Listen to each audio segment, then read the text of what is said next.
I'll post it somewhere and I'll figure that out. So I'm gonna share my screen. I believe he's vegetarian, but I don't know. Me? Oh, we're on mute. We're not muted. Sorry. Yeah. I am not full vegetarian. I like to say flexitarian. It's my whole Sure. thing. It's, I cook mostly plant-based, and that's the stuff that I share because I think that that's the more interesting, fun recipes. But I eat everything. I just try to gravitate more towards plants than anything else. Just in case you were talking about me. We were. Um, Sorry. I'll mute it here. Sorry no, about that. no worries. Yeah, whatever. All right. So I'm gonna share my screen here. Can you guys see this?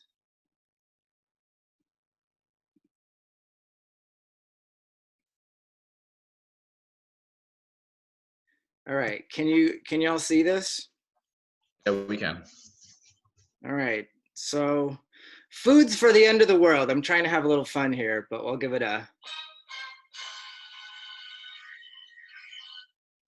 I know we're all a little stressed out and the title's a little satirical here, but that's kind of what it feels like, right? Is we're all sort of like getting food for our bunkers and preparing for the end of the world. So that's not exactly what this is, but that's kind of what we're talking about, is just foods that are going to last, foods that are going to help nourish, and just foods to kind of help, um, help you stay healthy and sane throughout all this. So just a quick agenda. I have just sort of more non-perishable ingredients, canned things, jarred things, bottled things, as well as like some, one backwards. And then just some like produce that maybe lasts a little bit longer. I'll have recipes that kind of correspond to a lot of these, not necessarily all of them by any means, but just things that I've done, things that are available on my website or on YouTube. I'll throw a few additional tips in there, and then I'm going to finish with the last little section of you can freeze that. And this is just sort of things that you can stock up on and freeze, or things that you can make and freeze if you want to just sort of get out ahead of things, but we'll get to that. So we're starting with produce. My favorite topic, because I think this is the most challenging one to kind of stock up on, because not everything lasts for a super long time, right? But there's a handful of things that will generally last pretty well, and I think it's the most important thing because we need to make sure we're getting some vitamins and minerals and nutrients, especially because we want to boost our immune systems, and that's going to come from plants, right? So the first one here, winter squash. I think a lot of people know this because my shelves are pretty empty, the grocery stores I've been going to. But winter squash are great. They'll last for just like months. I feel like I've never had a butternut squash like go bad on me before I had a chance to use it. These are delicata squashes, which are, I think one of them is sort of a sugar something squash, but the one on the right is a delicata squash. These are great because you don't have to peel them, so they're super easy to use, but they're not as easy to find. But just really great because you need something fresh, and you can stock up on these and always have something really full of vitamins and stuff like that, right? So I'll kind of correspond recipes as I have them to these things. So this is a recipe that's on my website. This is a butternut squash pasta. It's got kale in it, and I did do some Italian sausage in this. You can skip that, you can add it. And then I actually did a butternut squash sauce for this one as well, which is a really great way of just adding more vegetables. I also shortcutted it recently, and I just kind of simmered down like a container of butternut squash soup and used that for the sauce with a little bit of cream. That worked really super well. Cabbage, I am such a huge fan of cabbage. I think it's the most underrated ingredient because it's so cheap and it lasts forever in the fridge. I mean, not forever, but I think it's really versatile. Like every type of cuisine uses cabbage. This is probably my favorite recipe that I did with it, which is grilled cabbage. Kind of brushed it with like some soy sauce and some mustard and grilled it. But it just makes it really super savory. I use it in fried rice. I use it in stir fries all the time. This is my veggie fried rice. Really super easy. This recipe I did in 15 minutes on via live stream. It was not my, I dropped an egg on the floor and everything as I did it, but I did it in 15 minutes. So cabbage works well for that as well. Onions will last for a while, and they're really super healthy for you, totally anti-cancer and really good for your immune system, as is garlic. And I'm not really going to tie in recipes to those because, you know, those are the basis of so many recipes. Carrots and beets, also really good. Carrots, I love, these carrots are with the tops on. They tend to not last quite as long. This is just a prettier picture. But like those big bags of carrots, I feel like I can have those in my fridge for like a month and they are totally fine. This is a recipe where it's just roasted carrots with some lemon tahini sauce, very few ingredients, really super easy to make, and very tasty, and lots of nutrition into this. We'll talk about tahini a little bit later, actually. Another recipe, chipotle carrot tacos. This one, recipe I developed like 5 years ago that people still just like love and talk to me about today. Also has a little cabbage slaw on there. Again, cabbage works great on like a slaw and that sort of thing as well.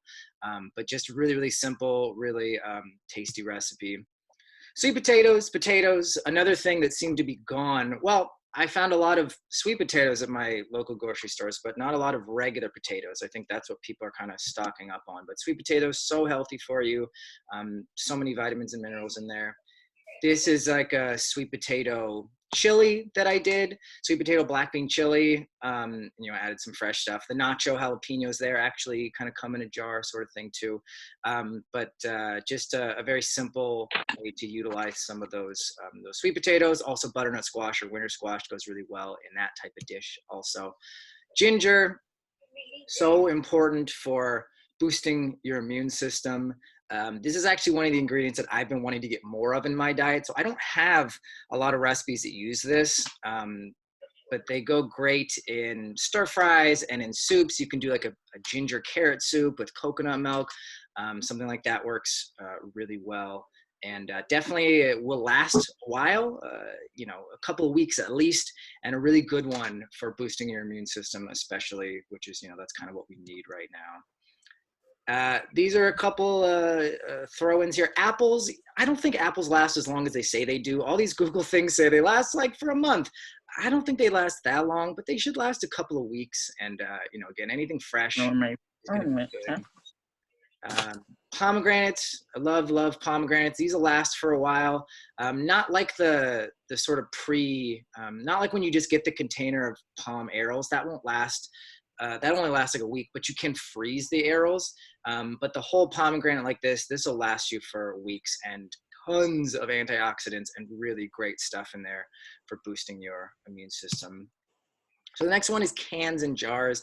You know, you want to be somewhat careful with some of these things, and things can be a little high in sodium, or they could have added ingredients. But especially right now, definitely this is what a lot of people are stocking up on, and there's certainly a lot of good options within this sort of genre of ingredients. So the first one that maybe you hadn't thought of, kimchi. I love kimchi, and I think it's especially good for gut health, and just fermented foods I think are probably especially important. More cabbage here too, right? You can also make your own kimchi, but just something to continue to sort of nourish you, and something fermented, something with live cultures and all that, I think is probably a really smart choice right now. Artichoke hearts, I love artichoke hearts. I especially love these marinated ones. Some of this, I'm actually going to be using these in my virtual cooking class that I have coming up on Friday. But I love artichoke hearts. You can get the ones in the can as well. Roasted red peppers, one of my favorite things to buy sort of jarred.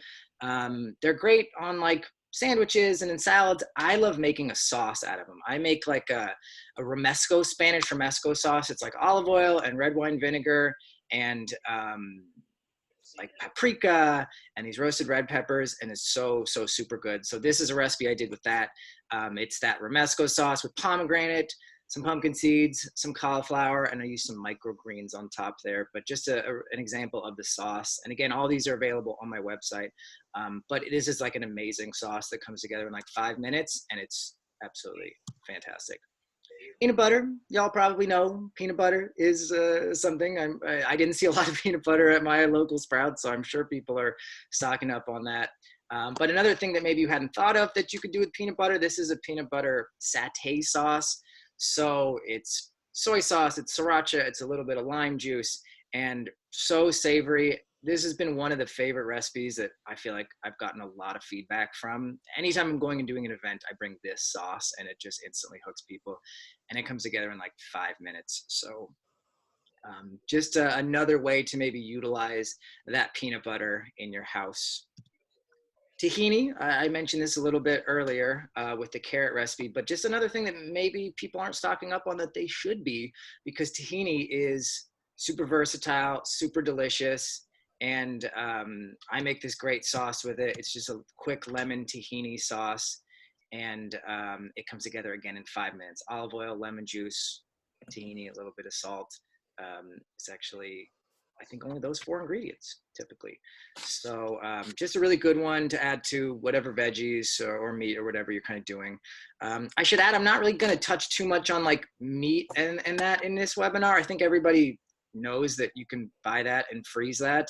And I think a lot of people are, and this is, you know, backing up a little bit. This is really more in response to the people that are stocking up on like, you know, steak and potatoes. This is to sort of show you some other healthier options that are out there, because that's not really going to nourish you too much in this time of need right here, right? Beans.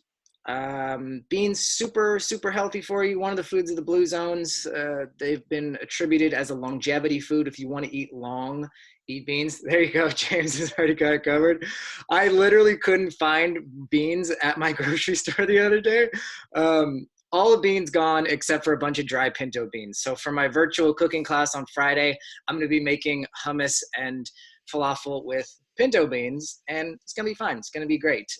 But I just kind of got whatever they had because it's really super healthy for you to stock up on that sort of thing. Corn tortillas. I love corn tortillas. You guys cooking in there? Is that what you're doing there, James? Nice. Yeah, corn tortillas. I feel like these will last for like weeks in the fridge. And, you know, you probably don't want your whole diet to consist of a corn tortilla. But again, as we're stocking up on things, these will last for a really long time. I'm going to touch on these in the freezer section as well. But I feel like I put these in the fridge and they're just good forever. The only exception is, as of recently, I've been getting some corn tortillas that have like a little bit of moisture in the bag because they're fresh from this taqueria down the street. Those ones have gotten a little moldy, but I threw them in the freezer and they're just fine. Tacos, of course, you can make. These ones are some black bean tacos with like a kale slaw. I'm still seeing lots of kale at my local grocery store, luckily, so that's really cool. But really great, easy recipe there. Rolled tacos. I just did some rolled tacos for my Mexican cooking class here in San Diego a couple weeks ago. I did spaghetti squash, black beans, tortillas, good to go. Olives, I always like to keep olives around. They just add a nice little flair to things, especially when you're cooking like more vegetarian, vegan stuff. It's really nice to have like a little bit of something savory in there, something to just add kind of like a pop of flavor and that sort of thing. Olives are definitely like, the more you spend, the better the olives will be. But it's always, I like to keep some cans around just for, you know, for whatever I'm making. I think it's really easy and really cheap sort of thing. You got to watch the sodium a little bit, but it's still a great option there. Tomatoes, again, I'm seeing no canned tomato products on my shelves. I think people know that you can stock up on this sort of thing. But just, again, this is something that I always keep around because tomatoes kind of are something that they cook with in Mexican cuisine, Mediterranean, you know, just whatever you can think of, mostly will have tomatoes in it. So great one to keep around. This is a great option. It's a shakshuka, and it's sort of just eggs poached in tomato sauce. So eggs will keep for a while too. Again, I'm not really touching on that, but just really simple eggs. And this has olives in there as well. But just a really simple dish that has lots of great stuff that's not super perishable. Sun-dried tomatoes, if you want to get a little more fancy, if you want to eat a little more gourmet, while you're stuck at home, sun-dried tomatoes just have so much flavor, so delicious. And then you can also kind of save the oil and use the oil for other things, just as a way of like, you know, making sure you're not wasting anything or anything like that. And then I'm gonna throw this one in there. I should probably just put an asterisk and say, go to Trader Joe's and look at the stuff that they have. But I love this green curry simmer sauce. I usually take this and a can of coconut milk and then just throw in like whatever vegetables I have. So peas, kale, frozen spinach, whatever you have. I like the green simmer sauce because it's really super clean, not a lot of ingredients. They have a couple other simmer sauces that have a few more ingredients. And I love this green one, and I've passed it along to clients and they love it as well. So Trader Joe's has plenty of these options. I love this one. Literally whatever vegetables and stuff you have on hand, throw it in here and you're gonna enjoy your meal. Coconut cream or coconut milk, not something maybe you use all the time, but for curries and that sort of thing, just adds like a nice richness to things, and just something nice to keep around. I also make this ice cream out of it with bananas and coconut cream. So if you're in need of a little indulgence, but you want to nourish yourself during this time, keep some coconut around, and bananas freeze super well too, of course, right? You got a question, or you just I do, just about coconut milk or coconut cream. So Sure. you know how sometimes it's like sort of like jelly and other times it's like straight liquid? Am I getting like the one that's jelly, is that just condensed and therefore I'm getting like twice as much bang for my buck out of it? Or what should I think about that? What do you mean by jelly exactly? Like, Like it's jelly. like it's the top of the can is kind of like thick and then the bottom is water. No, I mean like kind of thicker all the way through, but maybe it's just, I don't know. It was a one-off. I think what you might be referring to is a lot of coconut milks and stuff use like stabilizers in there, like a gel, like a guar gum or a gel actually, Okay. because it does kind of separate. So I think actually typically like the cleaner brands of coconut milk are the ones that are a little bit more separated, and the ones that are a little bit more like creamy could be because they have additives in there that kind of hold everything together instead of like the fat kind of separating from the water. Does that make sense? Thank you. Yeah. Yeah. Sure. Thanks. Okay. More beans. Dry beans are probably, I always have dry beans on hand because they're super cheap in comparison to canned beans too. And just, we eat a lot of beans. And lentils, of course, too. Lentils are really super good and they cook really fast. And again, a longevity food. People that live long eat beans. This one is one that you maybe hadn't thought of either, but garbanzo bean flour. This is like one of my all-time favorite products. I use this stuff all the time, and I feel like it's this hidden gem that a lot of people don't know of. But I make like crepes. I make a pizza crust. Here, I make a pizza crust like this where I just kind of make like a pancake batter and I bake it in the oven. And again, this is all on my website, but I literally did this last night. I made this pizza last night. I make it like multiple times a month, I would say. But it's so easy to work with and super healthy. And I love that it only has one ingredient, which is chickpeas. So just another thing. And that with all the beans flying off the shelves, you might actually be able to find this because it's a little bit of a hidden gem, as I said, right? Falafel, another thing to do with beans, of course, you can actually make falafel with chickpea flour as well. With the flour itself, but it's not quite the same. You're making sort of more like patties, but I've done it and it's great and it works. And we're going to be covering this in my virtual cooking class on Friday evening. I'll mention that at the end, but yes, we're not going to be making this lovely pear relish because I'm trying to stick to mostly non-perishable foods, but falafel, always going to be tasty. A throw-in, another one with beans, fried chickpeas. I take canned chickpeas or cooked dry ones and I just fry them in a little bit of olive oil till they get crispy and just really super delicious. I like to use these as like a crouton on a salad or something like that. But just another thing that maybe you didn't realize you could do if you stockpiled a bunch of beans. Pasta. Again, pasta shelves seem to be empty. I think everybody knows pasta. I really have been digging this particular pasta, this red lentil penne. You can see on the box there, it just has one ingredient, which is red lentils. I don't exactly know how they do it. And as far as like processed food goes, this is one that I really, really enjoy and eat very frequently because I like that it's only one ingredient. So I will cook with regular pasta, but whenever possible, I try to use this stuff because I think it's just really way healthier for you than regular pasta. And it's obviously not the same, but it's super good. And I think the texture is actually pretty good as well. Oats, again, you probably know this already, but oats, I mean, I eat oatmeal for breakfast every day. This is kind of a snapshot of my breakfast. Peanut butter, oats, chia seeds, some sort of seasonal fruit, and some nuts. And this is like, every time I see people pouring like brown sugar into their oatmeal, I'm just like, no, you don't have to do that. Just like add peanut butter and fruit. It's going to be so amazingly delicious.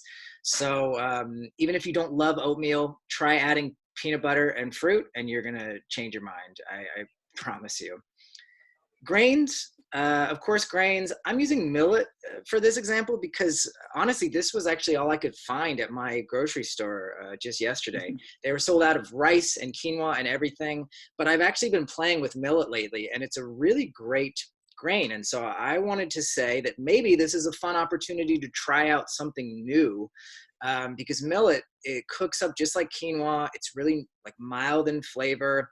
It takes like 15 minutes to cook and it was like way cheaper than half the other grains. So I have been digging millet lately, and if that's all they have left at your grocery store, go get it because it's actually way better than you would think. I think it gets a bad rap because they mostly use it in bird food, but it's actually really tasty and just really easy to work with. And I'm going to be using it as a quinoa replacer in some recipes here pretty soon. Nuts.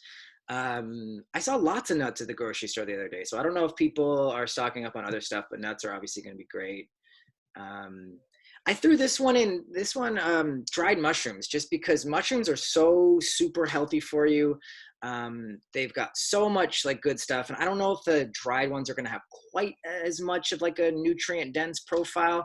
But really, really, I think they still have a lot of nutrients in them. And this is a recipe I did years ago. So I don't even have the recipe posted, but I did like a ramen with dried mushrooms, and it adds like, they're really great for like making broth out of and stuff. And so just something that like you may want to keep around for, especially if you're doing like vegetarian, vegan cooking, the broth for that sort of thing can be a little bit bland, and dried mushrooms can add a ton of flavor and a nice sort of meatiness to a dish as well. Okay, frozen foods. I don't have a ton of frozen foods here. I don't like a ton of frozen foods. There's clean stuff. And again, I'll just put an asterisk next to this and say like Trader Joe's probably has some really good options. I tried to pick things that were a little bit more, that you could find wherever. But I think if you're stocking up on all this other stuff that I mentioned, you don't necessarily need to worry about too much frozen stuff, right? Peas, this is one of the things that I do always keep around. I use frozen peas, just like, it's always good for like a stir fry and that sort of thing. Spinach, greens are going to be maybe a tough thing. I'm still seeing lots of greens at my stores. But if things get scarce, frozen spinach might be a good thing to stock up on. And again, the veggie fried rice that I showed you, this is where I always use my peas. Frozen spinach, anything can go in here, and anything works in like a stir fry as well. Fruit, berries specifically, berries have really been shown to be like one of the healthiest things that you can eat, and a common food of blue zones and everywhere. Anti-cancer, antioxidant, super great for boosting your immune system. I would strongly Put the shrimp wrapper in the compost. Berries in your diet in any way that you can during this time. And another one that maybe isn't available everywhere, but I think it's pretty easy to find now, cauliflower rice. I don't love cauliflower rice, but I think it serves a nice purpose, and it's a really easy sort of like convenience product. You can always kind of make it yourself, but I feel like it's kind of a pain to make. But it's just a nice, sort of a nice thing to pick up. You can just use it as a base for so many recipes, and it's so neutral. You can kind of do so many things with it, right? Okay. So this section is, you can freeze that. And if you want to stock up on certain things, or if you want to put some things away that that can go bad eventually, there are some things that actually work really well in the freezer. The first one being shredded cheese. So cheese, I don't know if people are taking this stuff off the shelves necessarily, but if you want to make pizza and that sort of thing, get some cheese and throw it in the freezer. I don't think you can freeze like the blocks of cheese so much, and I don't think you can freeze like fresher cheeses, like a fresh mozzarella or something. Yeah, you kind of. You can freeze blocks, no problem. Oh, we go to the USA and buy like cheese is so cheap there. It's when you bring it back to Canada, it's like 15 blocks of cheese and throw it in the freezer. It's totally fine. Oh, okay. Well, there you go. Works good. It's a little crumbly. Yeah, it's a little crumbly afterwards, but you would never notice. Sure. Yeah. Okay. Well, cool. That's good to know. I'm glad I learned something now too. Perfect. But yeah, I don't go through a ton of cheese, but I always, pizza. I don't think I could live without pizza. And as we're all settling into our bunkers, might be a good idea to stash a little bit of cheese if you want to make a pizza. This is actually one of my favorite things to freeze is sliced bread. It's 2020. We're all like trying to cut gluten and cut wheat and that sort of thing. But I am a lifelong sandwich fan, and I love to just keep a loaf of bread, sliced bread, in the freezer and just pull out a couple of slices and throw it in the toaster for whenever I need it. And it's just a nice way to sort of like make a meal a little bit heartier without feeling like you have to go through this whole loaf of bread before it goes stale or before it gets moldy or that sort of thing. So I always keep a loaf of sliced bread in. You got to be careful what you throw in there. What's that? Oh, okay, maybe that wasn't directed to us. Okay. Tomatoes, again, you don't want to throw like a can of tomatoes in the freezer, but once you've you can put it in a plastic container or like marinara sauce or something like that. They work really well in the freezer. Tortillas, I mentioned this earlier. I have some tortillas in my freezer right now. As I recently moved down to San Diego, we have lots of great little taquerias, and I go get fresh tortillas, and I always want to have them because they're fantastic. So I will throw these in the freezer and just sort of maybe in like small packs, so that way I can just defrost like 5 at a time or whatever, but they freeze really well. Nuts and seeds. A lot of people maybe keep their nuts and seeds in the cupboard. And I always kind of say, if there are nuts and seeds that you eat often, fine to keep them in the cupboard. They're not going to go like stale and rancid super fast. But if there are some that you don't go through that often, for me, that's maybe like walnuts or pecans, things that I would use on like the few times a year that I actually bake or something like that. I like to throw those ones in the freezer. And I wanted to also mention these ones, pumpkin seeds specifically. I love roasted salted pumpkin seeds because they're kind of cheap. They have a nice crunch. I will throw these on to everything, every different style of cuisine, whatever kind of salad or bowl I'm making. I always love to throw pumpkin seeds on there. So these are a great one that I really, really love. Pesto. Pesto's a great one to freeze, especially as like herbs and stuff. Like we might be struggling to kind of have fresh herbs if you're spending an extended amount of time away from the grocery store or something like that. So make a batch of pesto. If you got a bunch of herbs, make pesto and freeze it. And now these are a few recipes that you can freeze. So a lot of us have a little extra spare time at the moment, and it's maybe not a bad idea to like get some freezer meals together for when we are on the other side of this thing. You can actually have a little bit more free time by making some things and freezing them. And so back to this recipe, I love rolled tacos, and these freeze really well. Just like you buy a bag of frozen taquitos, I'll just make them and I'll throw them in the freezer, and I'll just make an extra batch, and it really doesn't take that long. And they're really, really just super easy to like take out a few and throw them in the oven or even in the microwave or whatever. Chili freezes pretty well, obviously not with like tortilla chips and fresh onion and that sort of thing, but make a batch of chili, any one pot meal and freeze a batch. That's going to save you tons of time down the line. Falafel will freeze really, really well. Patties like this, I will, if I'm making a batch, like I'm getting some ready for my class that I'm going to be doing, and I'll definitely have some extra that I'm going to be throwing in the freezer, and it's just a nice, easy, quick weeknight meal when you don't have a lot of time, but you want to eat some good food. So with that said, I just have a few things that I've been offering up to people as, I want to really provide some value and provide some benefit as as times get crazier and crazier, and as life is scary for a lot of people. So I do have a virtual cooking class this Friday, and I'm hoping to run more of these. I'm thinking weekly, but I'm going to see how this first one goes. But I don't know about you guys, but I'm already kind of bored at home, and I think just having something fun to do, having some fun experience. It's sort of a date night at home, but it's a great opportunity to learn some new recipes, especially as we're all going to be cooking at home. So this week is going to be Middle Eastern, and we're going to be doing falafel. We're going to be doing hummus, not this zucchini hummus, because not zucchini season, but we'll be doing sort of a regular hummus. There's a cool shortcut for restaurant quality hummus. I'll be doing a quick tahini sauce, and I'll be doing a nice little quinoa salad, or millet salad for me, because I couldn't find quinoa. But it's going to be really super fun. These are cheap, and it's just sort of a fun way to keep learning and growing, and to just have a little bit of fun and have a fun experience while we're all kind of stuck at home and we can't go out and do these things live. So that's on my website, benmastracco.com/class, 5 to 7 p.m. This Friday. And again, hopefully I'll have more coming up.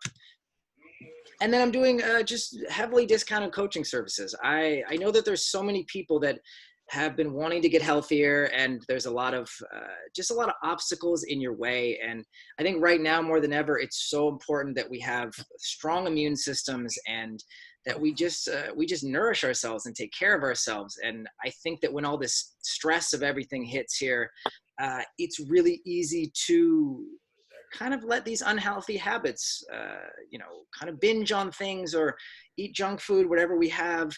And I just want to make myself available to people, because I think it's just so important always that we take care of ourselves. And I know that a lot of people are struggling right now, and I want to make it more accessible for people. So coaching, I help people with meal planning and recipes and mindset. This is probably especially good for people that are at a compromised immune situation right now. But basically, it's just a program where we work together for a few months, and essentially at the end, you know how to fit nutrition into your life. It's a part of your daily routine. It's not something stressful. It's something fun. And, you can spend all that extra energy that you would stress about food on doing something else in your life, or gaining new skills, or just focusing on the other aspects of life, because healthy eating, more plant-centric eating, I should say, just becomes easy after that. And that's the goal. So I'm saying 50% off. But again, I want to make myself available. If anybody is really interested, and anybody has questions, I'd like to help people in any way that I can. And the best way for me to help people is with this. It's with these offerings, with the webinar, with recipes, with anything like that. So if anybody is interested or just has questions about anything, please just don't hesitate to reach out. I'm happy to help, and I really want to. So benmastracco.com. You can check out the class there. You can see all the recipes that we talked about today. And the class is going to be under services. But check that out. That class is going to be a lot of fun. I'm really looking forward to that. And you can find me on social media, of course. And that's all I have. So does anybody have any questions about anything that I mentioned? And I should say that I think what I'll do is I'll compile all these things into a PDF list, and I'll just send it out to anybody who's on my mailing list, just so you kind of have it all in one place, so it's easier to read and all that. But any questions? Cool. Okay. I have a question. Could you tell me more about your class on Friday? Do we have I'm just looking on the website. Do I bring this, and we make it sort of together, or we just kind of hang out while you make it? Well, it's up to you. I mean, basically, I'm just finishing up the recipes and kind of putting together grocery lists. So my goal is to be able to send this stuff out to you, whenever you purchase, sort of thing. And then you can make it at home. So I'll be walking you through it. And so it's if you wanted to make half of it, but not make the other half, you could do that. But the goal is to kind of run this like I've ran my live in-person classes, and just, you get all the ingredients at home, and we'll just kind of do it together, and you can ask questions, and I'll be there for support, sort of thing. But I'll be making it as well. And it'll just sort of be a class that you don't have to go out and visit. It'll just be a class in your own home. But you'll still hopefully get a similar experience as a real legit in-person class. Okay, very cool. Thanks. Cool. Babe, do you have any questions? These two who do not wish to be on camera, they really enjoyed it, so thank you. Good. Yeah, absolutely. And again, if there's anything else that I can do to support or whatever, you know, I think it's important that we all give what we can right now. So anything I can help with, please just let me know. Okay, excellent. Thank you. Cool. All right. Thanks so much. All Oh, right, nice. everybody. Your deck is really nice, by the way. We make a lot of PowerPoints in our lives, and we thought this was really good. Oh, It's a nice thank you. deck. I Yeah. appreciate that. I All right. really do. Thank you. All right. Take care. Cool. All right. You too. All right. Then, all right. Bye, everyone.